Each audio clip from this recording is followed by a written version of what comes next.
विषम संख्येच्या बाबतीत एक ट्रिक बघितली, बरोबर. क्रमवार विषम संख्यांची बेरीज ही ट्रिकच्या साह्याने कशी झटपट मिळवायची ते पाहिलं, बरोबर. पण ती ट्रिक ह्या ठिकाणी प्रत्येक ठिकाणी उपयोगी पडेलच असं नाही. पहा 11 ते 20 मध्ये कोणत्या विषम संख्या येतात सांगा बरं मला. 11, 13, 15, 17, 29 आणि 19. बरोबर. किती संख्या आल्या? 5 संख्या आल्या, बरोबर. 5 चा वर्ग करा. 25 5 चा वर्ग 25. मग याचा अर्थ 11 ते 20 मधील सगळ्या संख्यांची बेरीज 25 येईल का? नाही. म्हणजे आपण काल जी ट्रिक शिकलो ती ट्रिक इथे उपयोगी पडेल का? नाही. मग इथे कोणती ट्रिक वापरायची ते मी आज तुम्हाला सांगणार. या संख्यांच्या मधली संख्या सांगा कोणती आहे? 15. 15. कोणती आहे? 15. 15. या 15 ला आपल्याला 5 ने गुणायचं.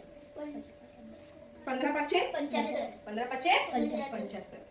75 ही आधी 11 ते 20 मधील संख्यांची बेरीज. पुढे पाहूया. 21 ते 30 मधील सांगा विषम संख्या. 21, 23, 25, 27, 29 या संख्यांच्या मधली संख्या सांगा. 25. 25. या 25 ला किती ने गुणायचं?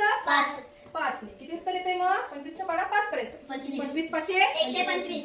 125. Very good. ही आहे 21 ते 30 मधील सर्व विषम संख्यांची बेरीज. आहे की नाही सोपं? आता पुढच्या संख्यांची बेरीज तुम्ही ट्रिकच्या सहाय्याने सोडवायची आहे. समजलं? गेले.